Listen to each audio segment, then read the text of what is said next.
Olá! Eu falo muito aqui nesse canal sobre as comunidades intencionais. E algumas pessoas têm dúvidas sobre o que são essas tais comunidades intencionais e por que elas se chamam comunidades intencionais. Então eu queria deixar hoje aqui uma explicação sobre esse tema. As comunidades intencionais são aquelas que nascem de forma voluntária, de forma espontânea, de forma intencional pelas pessoas que as compõem. Então, as comunidades de povos originários, comunidades quilombolas, comunidades indígenas, comunidades ribeirinhas, isso usando o exemplo do Brasil, claro, porque existem comunidades intencionais no mundo inteiro, mas usando o exemplo do Brasil para ficar um pouco mais fácil, a gente tem essas comunidades que são de povos originários, que não são comunidades intencionais para os integrantes que nascem hoje nessas comunidades. Por quê?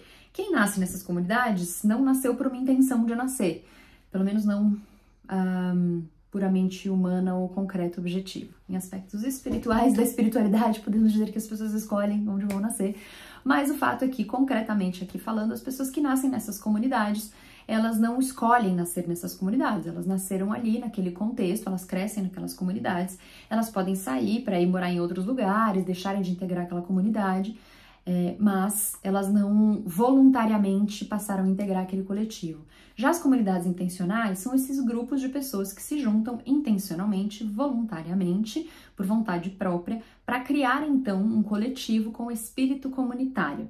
As comunidades intencionais, elas são bastante diferentes dos condomínios, por exemplo, em que, por mais que a gente, quando vai morar no condomínio, a gente tem a intenção de morar naquele condomínio, mas não existe um convite ou um aspecto que seja puramente comunitário. O aspecto comunitário, ele traz características muito distintas de um condomínio que é uma mera copropriedade. Então, o condomínio tem lá a sua convenção, tem o seu regimento. Quando você compra um imóvel no condomínio, você lê esses documentos, ou pelo menos deveria ler, diz que lê quando assina o contrato de compra e venda, sua escritura, e você passa a aderir àquela copropriedade, aquele contexto, aquelas regras. Mas se você lê uma convenção de condomínio, um regimento interno de um condomínio, você vai ver que não tem nada de muito comunitário ali, no sentido da intenção real das pessoas conviverem e trocarem e se aprofundarem num engajamento um pouco maior, relacional, né? A convenção de condomínio costuma ser um documento bem frio, que traz ali regras do que você pode fazer e o que você não pode, e às vezes você passa anos morando num condomínio de prédios ou de casas sem conhecer os seus vizinhos, né? Essa é uma verdade, eu já passei por isso algumas vezes.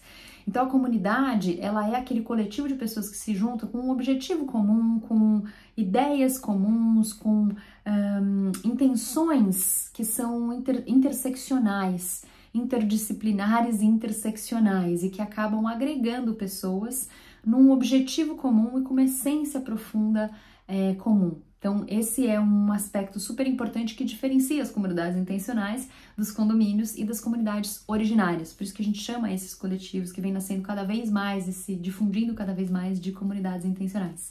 Me disse se esclareceu?